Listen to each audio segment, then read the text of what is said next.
വിരമിച്ചിട്ട് വർഷങ്ങൾ കഴിഞ്ഞിട്ടും സച്ചിൻ ടെണ്ടുൽക്കർ ഉണ്ടാക്കിയ റേഞ്ച് ഒന്നും ഉണ്ടാക്കാൻ ഒരു താരത്തിനും കഴിഞ്ഞിട്ടില്ല എന്നത് സത്യമാണ്.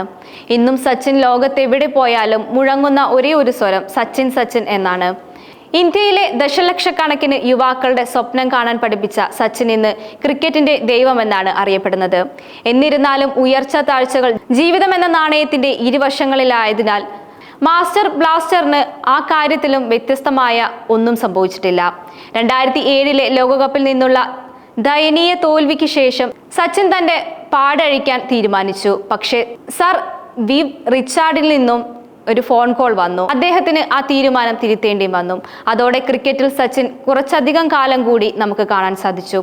2011 ഐതിഹാസിക വിജയത്തിന്റെ മഹത്വത്തിനപ്പുറം ലോക ചരിത്രത്തിലൂടെയുള്ള ഇന്ത്യയുടെ യാത്ര ഉയർച്ചകളുടെയും താഴ്ചകളുടെയും ഒരു കാലമായിരുന്നു.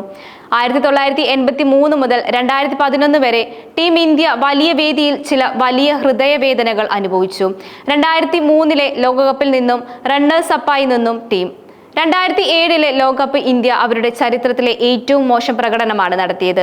ടൂർണമെന്റിൽ വെറും 2 വിജയങ്ങൾ മാത്രം നേടി അവർ ഗ്രൂപ്പ് ഘട്ടത്തിൽ നിന്നും പുറത്തായി. ആ നിമിഷം ഇന്ത്യൻ ക്രിക്കറ്റിലെ വലിയ വിമർശനം കിട്ടി.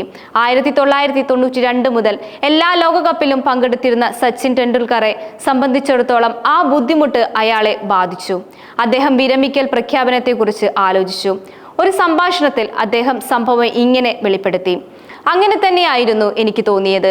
ആ ഘട്ടത്തിൽ ഇന്ത്യൻ ക്രിക്കറ്റിൽ നടക്കുന്ന പല കാര്യങ്ങളും ഒട്ടും ആരോഗ്യകരമായിരുന്നില്ല. ഞങ്ങൾക്ക് ചില മാറ്റങ്ങൾ ആവശ്യമായിരുന്നു. ആ മാറ്റങ്ങൾ സംഭവിച്ചില്ലെങ്കിൽ ഞാൻ ക്രിക്കറ്റ് വിടുമെന്ന് എനിക്ക് തോന്നി. ക്രിക്കറ്റ് വിടുമെന്ന് എനിക്ക് ഏകദേശം 90% ഉറപ്പായിരുന്നു. പക്ഷേ എൻ്റെ സഹോദരൻ വിവ റിച്ചാർഡിന്റെ ഒരു ഫോൺ വിളി എല്ലാം മാറ്റിമറിച്ചു.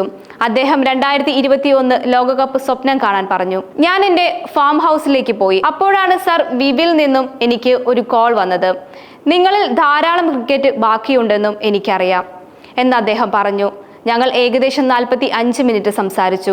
അത് വളരെ ഹൃദയസ്പർശിയായിരുന്നു. കാരണം നിങ്ങളുടെ ബാറ്റിംഗ് ഹീറോ നിങ്ങളിൽ തന്നെയാണ് ഉള്ളത്.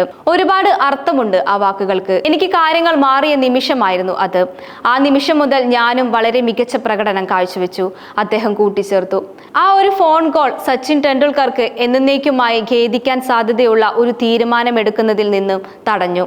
28 വർഷത്തെ കാത്തിരിപ്പിന് വിരാമമിട്ട് 2011 ഇന്ത്യൻ ലോകകപ്പ് ട്രോഫി ഉയർത്തിയപ്പോൾ മാസ്റ്റർ ബ്ലാസ്റ്റേഴ്സ് തന്റെ ലോകകപ്പ് സ്വപ്നം സാക്ഷാത്കരിച്ചു. രാജ്യം അത് ആഘോഷിച്ചപ്പോൾ ക്യാമറകൾ അദ്ദേഹത്തിന്റെ ഐക്കണിലേക്ക് പുഞ്ചിരി പടർത്തി. ഇന്ത്യൻ ക്രിക്കറ്റ് എന്നെന്നും ഓർക്കുന്ന ഫ്രെയിമായി അത് മാറി. അതേസമയം ടെസ്റ്റ് ക്രിക്കറ്റിൽ നിന്നും വിരമിക്കാൻ പ്രഖ്യാപിച്ചിരിക്കുകയാണ് മുൻ ഇന്ത്യൻ നായകൻ വിരാട് കോഹ്ലി. സാമൂഹ്യ മാധ്യമത്തിൽ പോസ്റ്റ് പങ്കുവച്ചാണ് താരം വിരമിക്കൽ വിവരം പ്രഖ്യാപിച്ചത്. ഈ എളിമയെല്ലാം ടെസ്റ്റ് ക്രിക്കറ്റ് താൻ പ്രതീക്ഷിച്ചതിലേറെ തനിക്ക് തിരിച്ചു തന്നു എന്നും കോഹ്ലി പോസ്റ്റിൽ പറഞ്ഞു. മുൻ ഇന്ത്യൻ നായകൻ രോഹിത് ശർമ്മയ്ക്ക് പിന്നാലെയാണ് കോഹ്ലിയും ടെസ്റ്റ് ക്രിക്കറ്റിന്റെ പടിയിറങ്ങുന്നത്. നേരത്തെ തന്നെ ടെസ്റ്റ് ക്രിക്കറ്റിൽ നിന്നും കോഹ്ലി വിരമിക്കാനുള്ള തീരുമാനമെടുത്തതായി റിപ്പോർട്ടുകളുണ്ടായിരുന്നു. പിന്നാലെ തീരുമാനത്തിൽ പുനരാലോചന നടത്താൻ ഇന്ത്യൻ ക്രിക്കറ്റ് കൺട്രോൾ ബോർഡ് ആവശ്യപ്പെട്ടെങ്കിലും കോഹ്ലി വഴങ്ങാൻ തയ്യാറായില്ല. ഇംഗ്ലണ്ട് പര്യടനത്തിൽ കളിക്കണമെന്ന് സെലക്ടർമാർ ആവശ്യപ്പെട്ടിരുന്നെങ്കിലും അതിന് കാത്തു നിൽക്കാതെ കോഹ്ലി ടെസ്റ്റിൽ നിന്നും പടിയിറങ്ങാനുള്ള തീരുമാനമെടുക്കുകയായിരുന്നു.